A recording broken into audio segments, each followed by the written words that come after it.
ir empezando entonces la clase para no retrasarnos con lo del siguiente tema.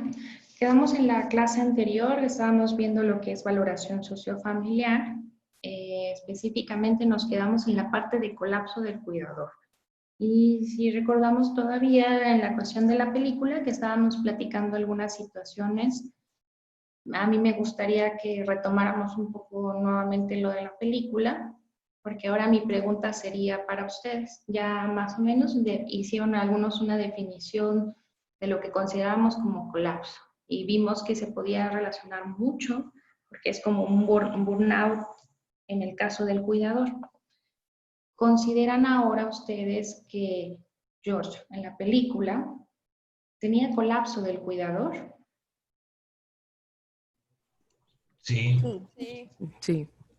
Muy bien. El colapso del cuidador es un síndrome, entonces está lleno de signos y de síntomas y tienen diferentes causas. Al final, este burnout o sobrecarga del cuidador, me gustaría que me platicaran cuáles son los signos y síntomas que pudieron ver en el esposo de la señora Ann en la película para considerar que tiene este síndrome.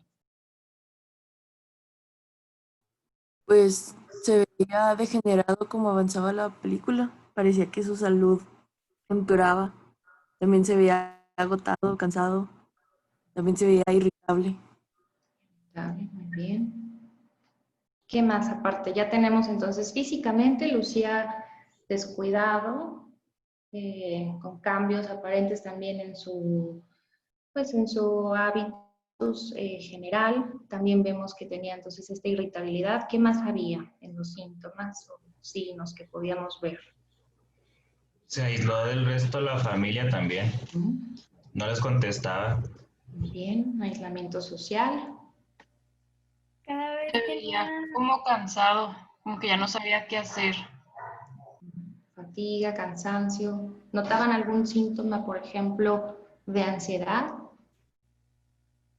angustia, síntomas ansiosos?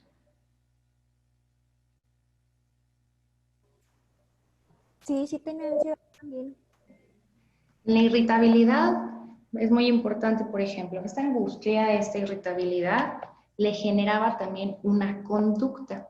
¿Qué conductas le generaban también que pueden entrar dentro de este cuadro del colapso? Que se hizo más violento, como que perdió la paciencia. Muy bien, esa es una conducta generada por algún otro síntoma del afecto. Vemos que la generación es agresividad. ¿Era verbal o física? Las dos. Ambas. Va a ser física. Y también con la hija se volvió como más fácil de impacientar, o sea, como que ya no quería explicarle o simple y sencillamente como que hasta se molestaba cuando le preguntaban cómo estaba la mamá y así. Así es, muy bien. Entonces, esta agresividad verbal, heterodirigida hacia su hija, hacia su cónyuge, y física era heterodirigida únicamente hacia Anne, es lo que vemos.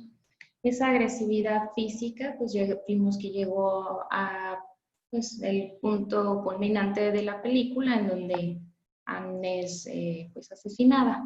Me gustaría que me platicaran ahora cuál es su impresión en esta situación del colapso del cuidador.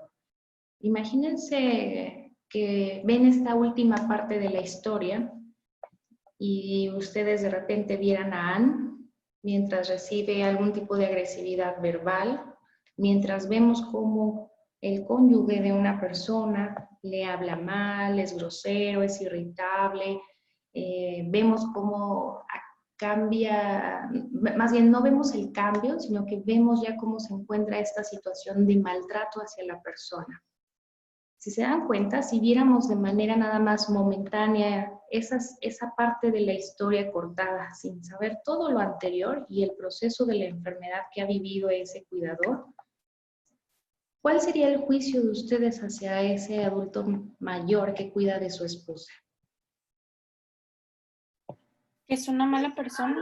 Sí, pues malo que en realidad no sabe cuidarla. O que no la quería. Ajá. Pues yo creo que solo era demasiado estrés para él y simplemente Pues Si se lo agotó. conocieran, así es, si lo conocieran a él en ese momento de agotamiento, ¿pensarían mal de él?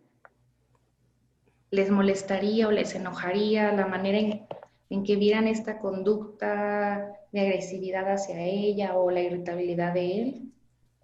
Pues sí, yo creo que Sí, yo sí probablemente. creería un juicio sin saber, o sea, todo el trasfondo, porque pues no conocía estos temas, entonces yo sí creería un juicio pues negativo.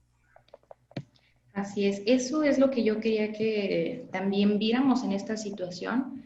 Cuando vemos a un cuidador colapsado, nuestro juicio inmediatamente nos va a hacer pensar mal sobre el cuidador e incluso nos puede llegar a hacernos sentir enojo hacia la persona, molestia, una sensación de falta de empatía, incluso nos puede llevar a pensar que él es el culpable de toda la situación y de cómo se encuentra Anne en ese momento.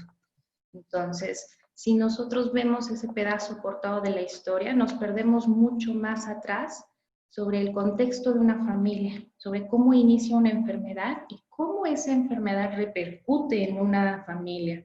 Ahora piensen, ustedes tuvieran a una persona como Anne en casa y que ella misma, si ustedes le quisieran dar de comer, ella no quiere comer, se niega, se muestra con desesperanza, con pesimista, con fantasías incluso de esta ideación suicida, aunque no, ella no comete el suicidio, tiene el deseo de morir, de que eso acabe.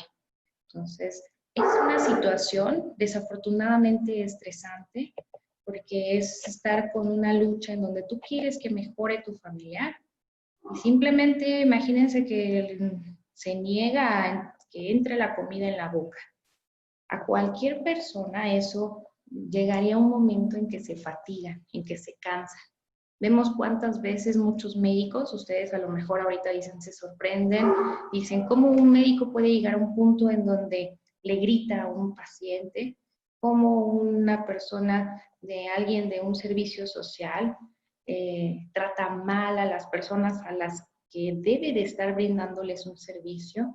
Todas las personas pueden llegar a un burnout, todos se pueden agotar y entonces todos somos capaces también de llegar a estas situaciones de irritabilidad e incluso agresividad verbal y física heterodirigida hacia alguien.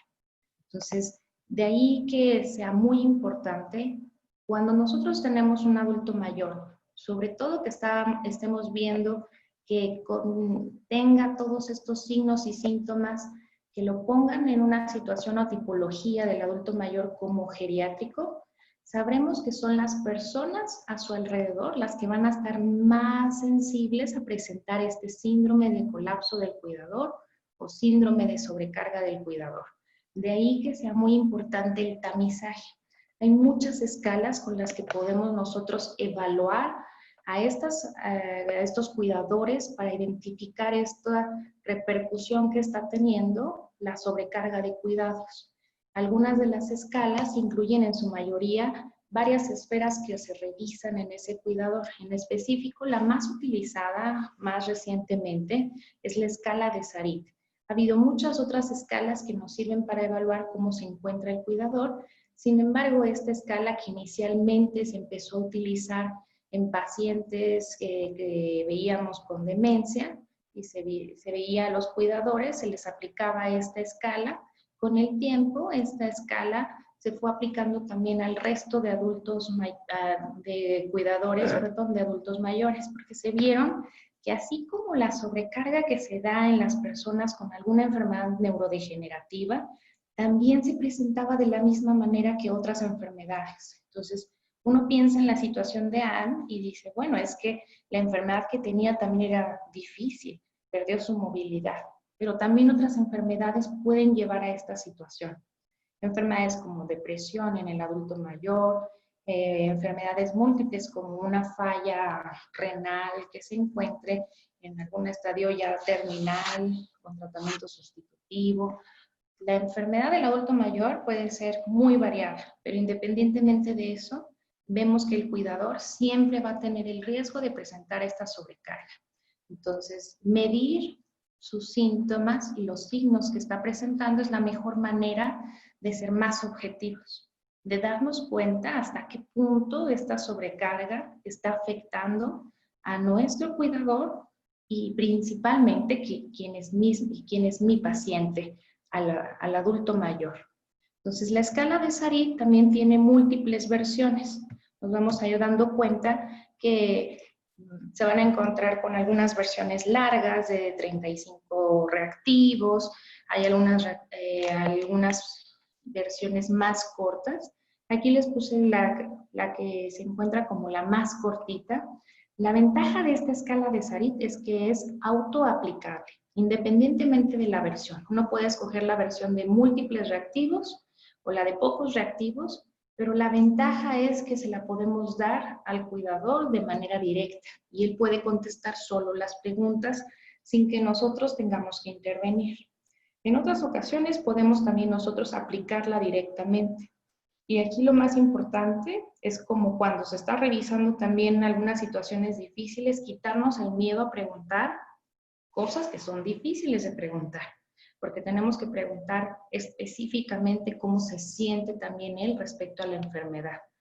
La elegí porque no nada más es corta, sino porque también me gusta mucho como lo que detectan de la escala de Sarit larga son las preguntas más importantes que se consideran dentro de la sobrecarga. Vean, por ejemplo, las preguntas. Incluye la parte de la salud, que se puede contestar por parte del cuidador de manera global. Entonces, aunque no nos diga sus enfermedades, él solamente lo que queremos es la repercusión, lo que él siente que ha sufrido dentro de su estado de salud. La parte también de lo que es la privacidad, es decir, de esta falta de tener su propio tiempo, de que todo su tiempo esté englobado en alguien más.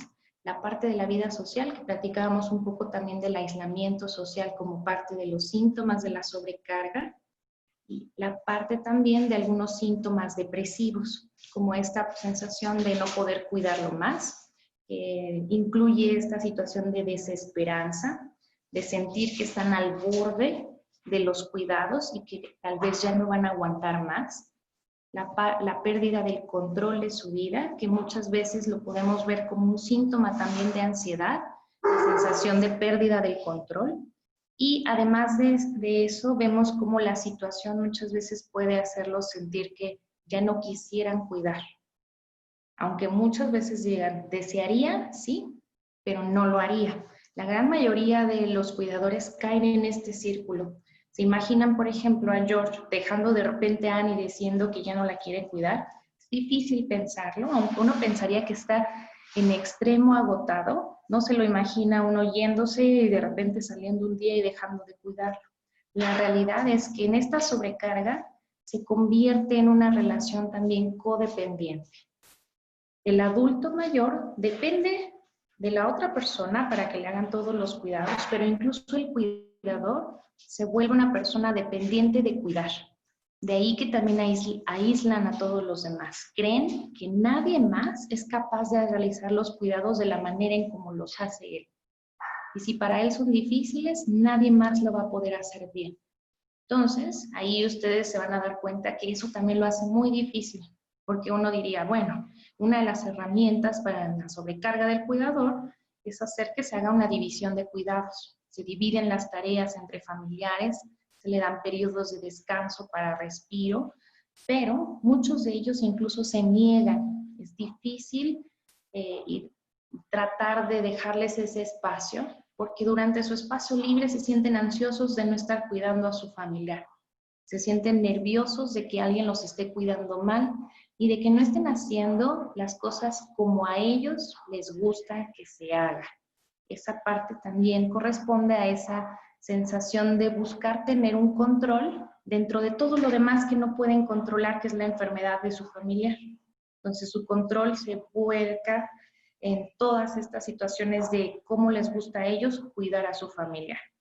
Y la última parte, hacerles saber distintamente de cómo sea su percepción. A lo mejor ustedes dicen, yo no lo veo tan sobrecargado, pero eso no importa, porque es una percepción muy individual.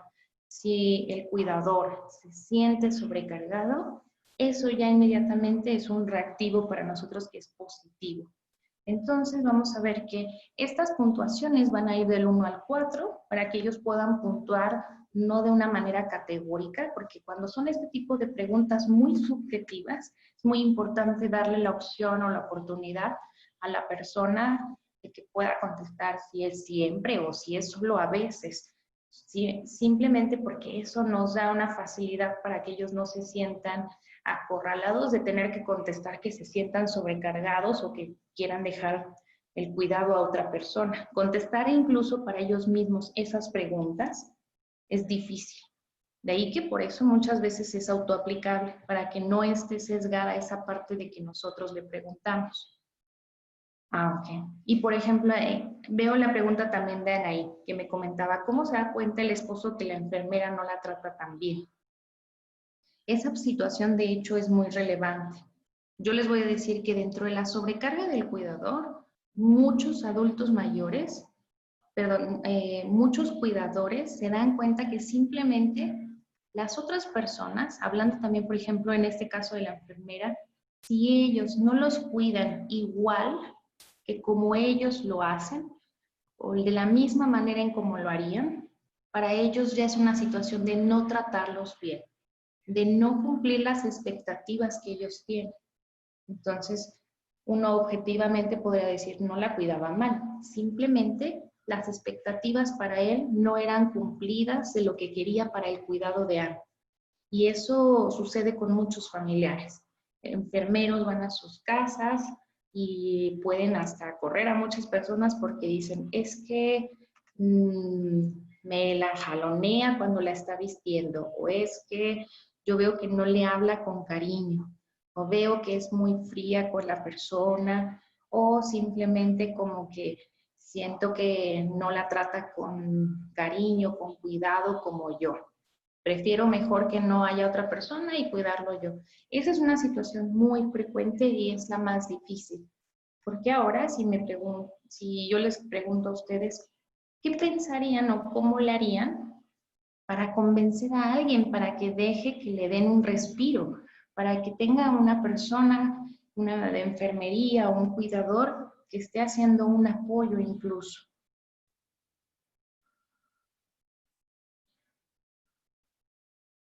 Es difícil, ¿verdad? Es como el paciente del día de mañana que van a decirle, tiene que hacer su dieta, tiene que seguir un régimen alimenticio exactamente así porque es diabético y tiene que tomarse su medicamento y llega con ustedes al mes siguiente y les dice, no me lo tomé todos los días, no seguí la dieta. Entonces, ustedes pueden empezar a sentir esa sobrecarga, incluso como muchos otros médicos. Se va a morir, entonces, de esa manera con agresividad. Y así es como se van formando estas situaciones de sobrecarga en las personas. Cuando las situaciones a su alrededor no tienen un control, pueden surgir síntomas ansiosos. Y la ansiedad es uno de los puntos clave que detonan en la sobrecarga de los cuidadores y de muchas otras personas en sus labores. Entonces, a veces hay que ir a la raíz del problema. Ahora, por ejemplo, en este ejemplo de la diabetes, se sabe que más del 50% de los diabéticos tienen síntomas depresivos. Y si uno trata esos síntomas depresivos, puede mejorar su adherencia en tratamiento. Pero cuando nosotros no sabemos entonces que estos cuidadores tienen estos síntomas depresivos y ansiosos y no les damos un tratamiento para ellos directamente, entonces van a estar negados a recibir incluso esa atención. Y van a tener entonces este tipo de conductas no solamente de maltrato hacia su familiar, sino incluso autodestructivas también para ellos mismos en cuanto a su salud física, mental, social. Entonces tenemos que ir a la raíz del problema, buscar, una vez que identificamos la sobrecarga, cuáles son las situaciones que tenemos que ayudarle al cuidador para tratarlo también primero a él. Entonces surge una regla para nosotros en geriatría. Un cuidador bien cuidado trata mejor a su adulto mayor o a su paciente. Si nosotros cuidamos de nuestro cuidador, él va a cuidar bien a nuestro paciente, que es el que directamente nosotros tenemos el contacto y es el que nos interesa que mejore todavía más. pero entonces debemos de ir más allá, empezarnos a interesar también por la familia. Y es ahí donde pueden ver ustedes que se diferencia mucho de lo que se hace, por ejemplo, en pediatría.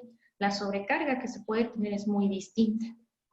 Y ahora vamos a este punto de unión, que es la situación del maltrato. El maltrato en los adultos mayores, nos vamos a dar cuenta a través muchas veces de estos síntomas de colapso. A veces nos va a tocar ver a los familiares cómo se sienten nerviosos, enojados cuando nos están contando lo que hace su familiar y empiezan a decir es que no me hace caso y le estoy diciendo eso y se levanta y ya se cayó y entonces vemos el enojo, la irritabilidad. Desde ahí vamos a tener muchos otros puntos, porque ahora lo que quiero llegar al maltrato es que pasa muy desapercibido por los médicos. Desafortunadamente, casi ningún médico empieza a hacer estos reportes de maltrato, aún habiendo maltrato. Y lo primero es porque no se dan cuenta de estas señales. Entonces vamos a considerar maltrato, no nada más a que alguien le pegue a otra persona, sino a cualquier acto o a la omisión de un actuar que va a tener como consecuencia que se dañe a nuestra persona adulta mayor, a nuestro paciente, o que esa omisión de los actos pueda ponerlo en riesgo también, aunque no lo esté dañando directamente, que lo ponga en riesgo. Y vamos a hablar de salud en general, de su bienestar, porque vamos a abarcar todas las esferas mental, físico, social.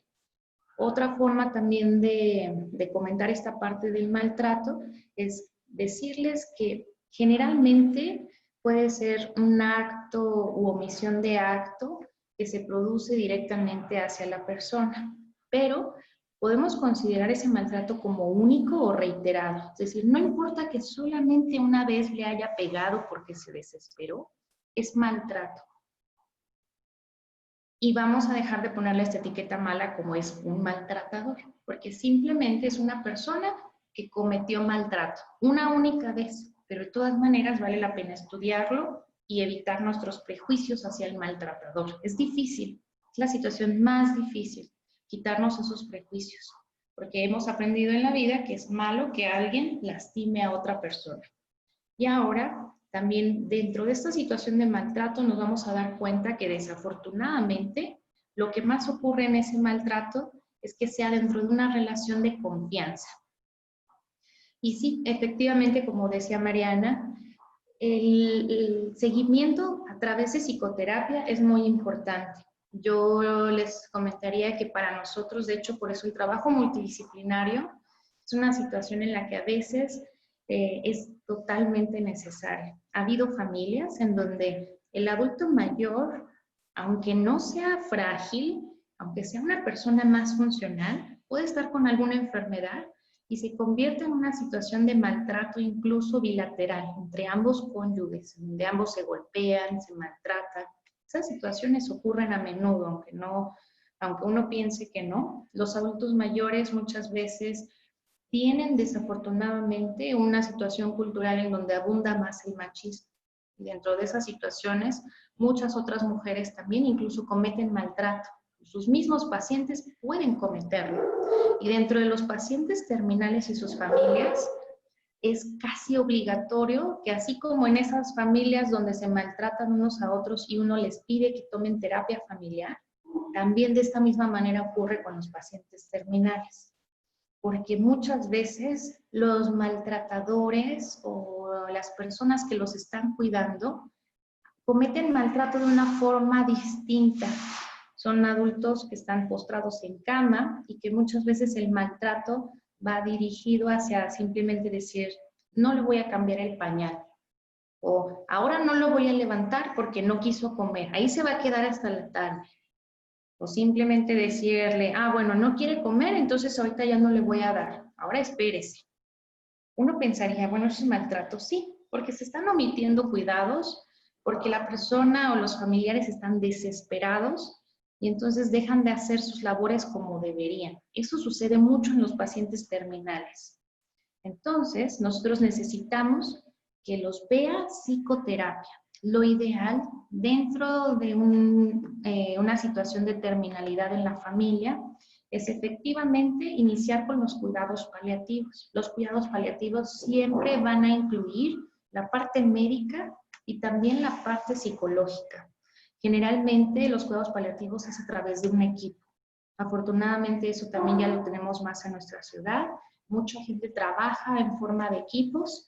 A veces estamos un geriatra con un paliativista y un psicólogo, e incluso muchas veces un nutriólogo y un terapeuta físico, aunque uno piense que a esa edad o en la situación de terminalidad ya no se necesita.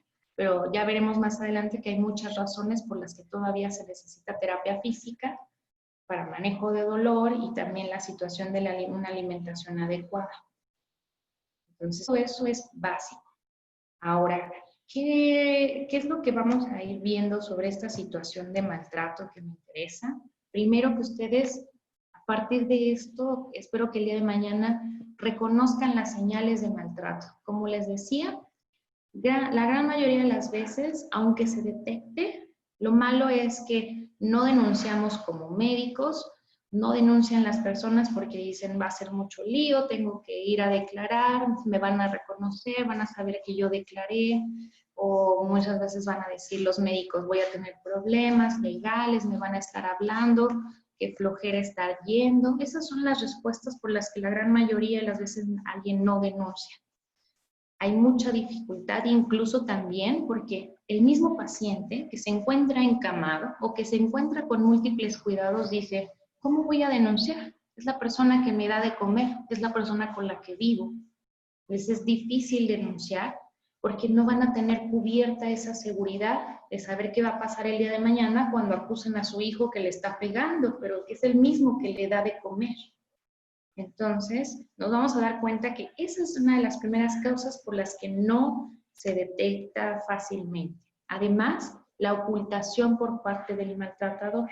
Uno, porque sienten culpa. Les es muy difícil reconocer que le han gritado a su familiar, o que le hablan mal, o que le dicen groserías, o que le pegan cuando están desesperados. Porque esa misma sensación de culpa los hace que oculten el hecho.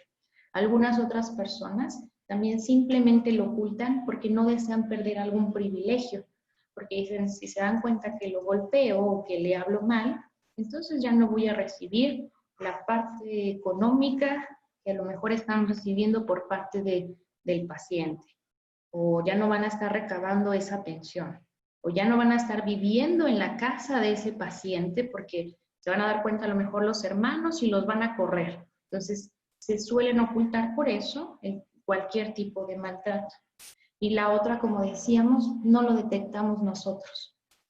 Por eso es que las prevalencias, y no lo comenté al inicio, sino después de eso, las prevalencias van del 3 al 10% en mayores de 65 años, pero consideramos que es un porcentaje muy bajo respecto a lo que uno observa muchas veces como geriatra. Y eso es porque creemos que es una prevalencia, pues, subreportada, no está reportada lo suficientemente y por eso parece que es muy poco el porcentaje de personas que presentan esto. En cuanto al maltrato en general, sin especificar el tipo, 80% de las personas que son maltratadas son mujeres.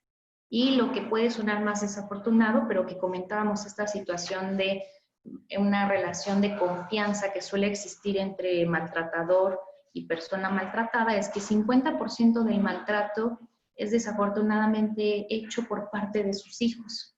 Son las personas que más maltratan. Y nos vamos a dar cuenta que eso es porque casi siempre ellos son los cuidadores. Y entonces el cuidador finalmente es el que más maltrata.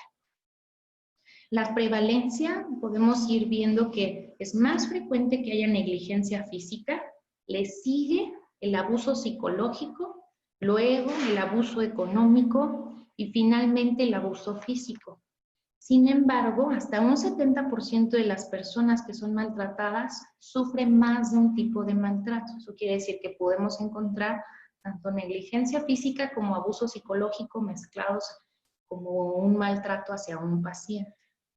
Y además de eso, ahora quiero especificar por qué mentimos estas palabras de abuso o negligencia. El maltrato, los tipos de maltrato se dividen en dos. Algo que consideramos como la palabra abuso que nos vamos a referir principalmente a una acción, y algo que consideramos como negligencia o abandono, que es la omisión o la no acción. El abuso en específico también va a tener otros 3 subtipos. Entonces ya vimos que es una acción. Puede haber un abuso físico, un abuso psicológico o económico. En el caso físico, hablaríamos de todo acto que pueda producir dolor, daño, lesiones, enfermedad en una persona. Es actuar generando cualquiera de estas situaciones. El abuso psicológico también sería un actuar. Entonces tendríamos que definirlo como una conducta que pueda provocarle angustia mental a una persona. Es decir, decirle que está tonto, decirle que es inútil, decirle que ya no es capaz de hacer las cosas y que las hace mal, que mejor deje de estar haciendo eso porque hace puro tiradero y lo único que hace es desordenar la casa. Decirle que se le olvidan las cosas, que ya tiene Alzheimer de seguro, que ya está chocheando, que ya no sabe pensar bien. Económicamente también es un actuar. Agarrar ese dinero de la pensión que recibe la persona y gastárselo y decir, es que compré el gas, es que teníamos que comprar esto para el hijo de quién sabe quién o para mi nieto, entonces ya nos gastamos eso. Eso es un abuso económico. Y ahora la otra contraparte, que es la negligencia, y que es lo que a veces por alguna razón suele ser más difícil de detectar, porque la gente no lo ve como un actuar, es simplemente abandonar o no hacerlo. Y podemos encontrar 2 tipos de abandono o de negligencia. Una que es activa, en donde la persona tiene la intención, y una que es pasiva, en donde la persona no lo hace de manera intencional, pero de todas maneras no está siendo capaz de proporcionar el cuidado. Está abandonando o siendo negligente en el cuidado porque a lo mejor no sabe, porque a lo mejor no puede o no tiene o no hay manera de hacerlo para él, pero lo está haciendo sin intención. Entonces vamos a ver, por ejemplo, el no actuar en la situación física, psicológica y económica también se va a presentar de la misma manera que en el abuso, solamente que en el caso, por ejemplo, de la negligencia física, imaginemos a una persona que no proporciona los cuidados para que se evite un daño. ¿Qué se les ocurre aquí, por ejemplo, que podría ser este abuso físico? Que por ejemplo, si es un paciente encamado, ¿Cómo? que por ejemplo, si es un paciente encamado, pues que no lo mueva, porque no sabe bien cómo moverlo, entonces pues se le empiezan a hacer escalas al paciente o moretones. Exactamente, eso, y podríamos hacerlo a lo mejor como dices, no sabía que tenía que estarlo moviendo cada 2 horas, entonces no lo hizo de forma activa, pero finalmente hizo una negligencia física que fue pasiva y generó una úlcera por presión en ese adulto mayor. ¿Qué otra cosa puede ser también esta negligencia física? ¿Qué otro ejemplo? No cambiarles el pañal constantemente. Así es, ya sea porque uno dice, intencionalmente no le voy a cambiar el pañal. Y ahí te vas a quedar mojado porque ni siquiera me avisaste que ya ibas a hacer, pudimos haber ido al baño. O es que ya fueron muchos pañales, o ya ese quédatelo un rato más, no te voy a cambiar hasta la tarde.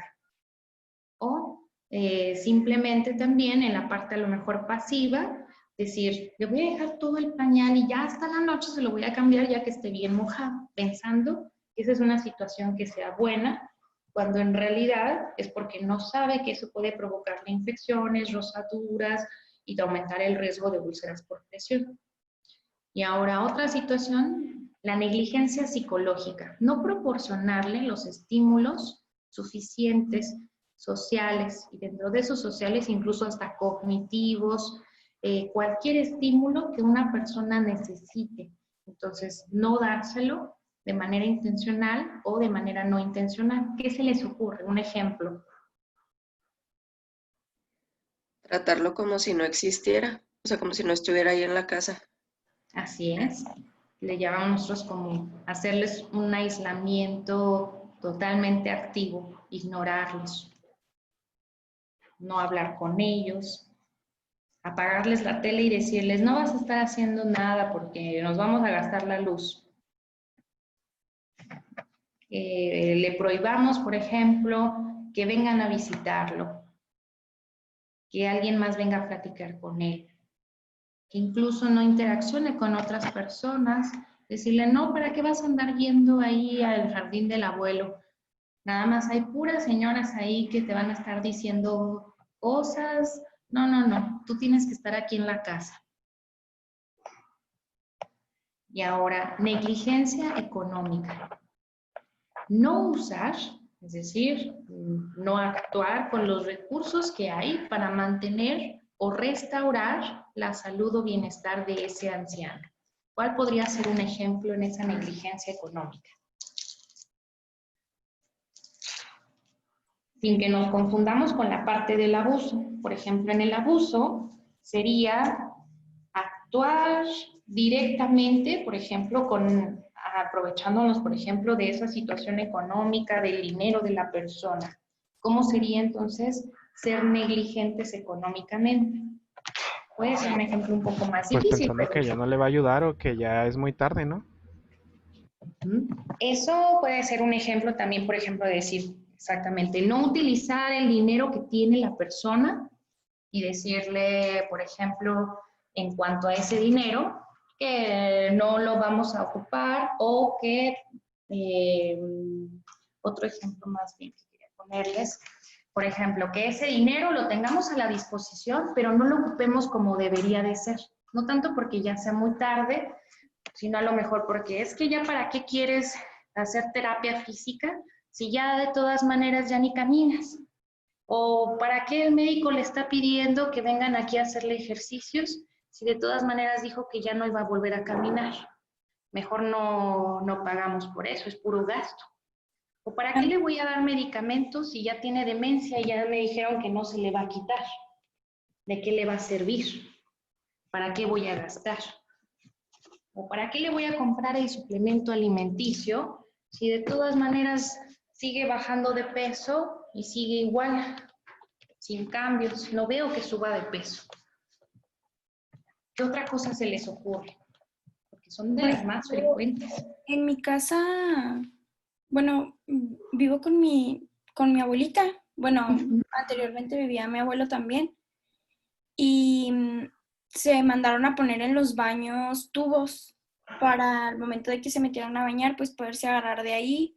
O compraron sillas especiales para el baño, para que pues cuando se estén enjabonando o así, pues puedan estar sentados o pues sí que no sea cansado para ellos. Entonces, por ejemplo, el hecho de tener la posibilidad de adquirir esas cosas y no comprarlos, pues me imagino que puede ser eso a lo que se refiere.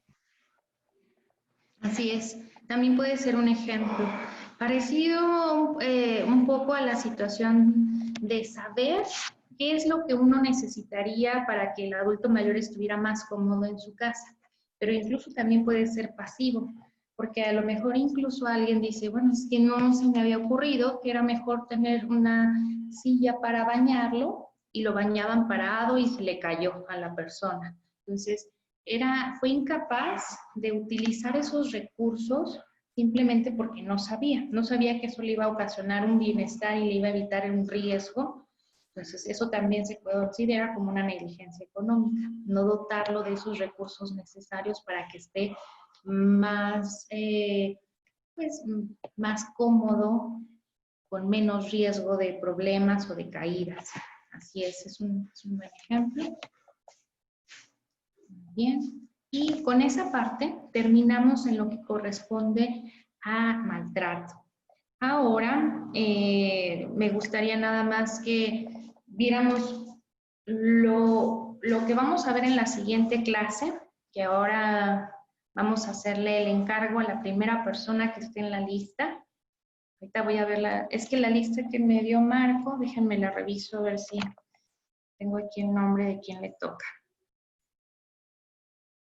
para que veamos lo que vamos a ver la siguiente vez. Vamos a dejar para la otra persona la valoración funcional.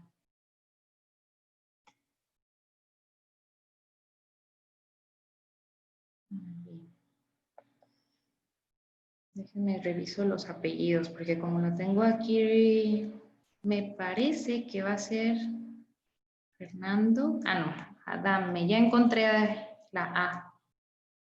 Abdiel. De seguro Abdiel ya sabe que siempre le toca a él exponer primero. Sí, doctora.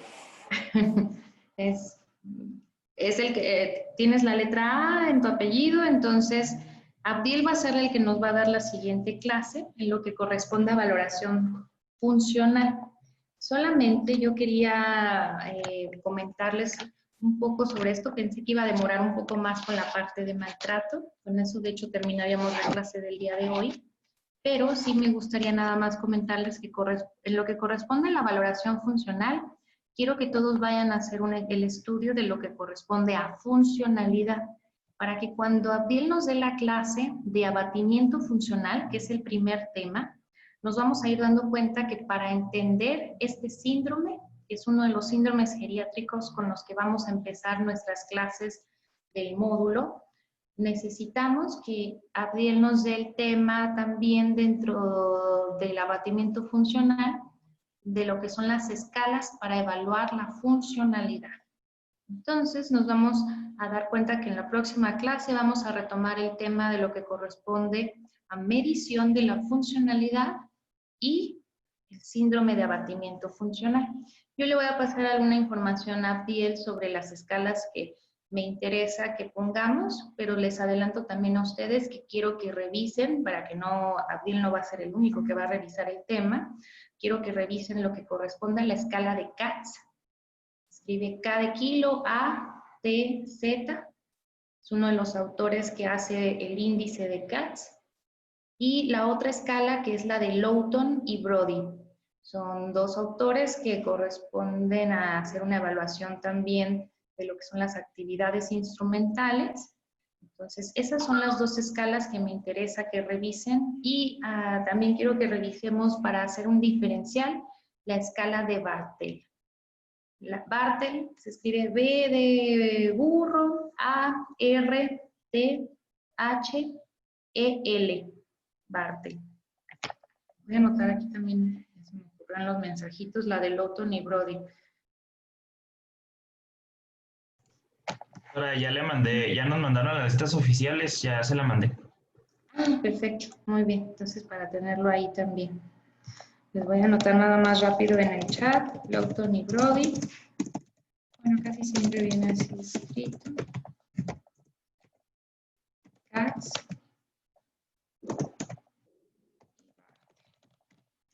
Son los tres índices que vamos a buscar para la siguiente clase. Me gustaría nada más que en esta situación de la valoración sociofamiliar, la tarea que vamos a dejar y que va a ser como la parte de su examen final para complementar lo de la película, es que quiero que realicemos esta valoración sociofamiliar a alguno de sus familiares. Sé que ahorita puede ser un poco más difícil porque algunos a lo mejor dicen, es que yo estoy viviendo solo o estoy viviendo con alguien más. Si hay la posibilidad de hacerlo por videollamada o con una llamada telefónica, alguno de los familiares, no hay problema. Me interesa que podamos hacer esta detección de una valoración sociofamiliar. Es como si ustedes estuvieran haciendo esta ficha de identificación modificada a una persona. ¿Por qué no les voy a poner ahorita la situación de que sea necesariamente a un adulto mayor? Porque lo que me interesa es que busquemos la situación primero de saber conocer a alguien. Eso es la valoración sociofamiliar.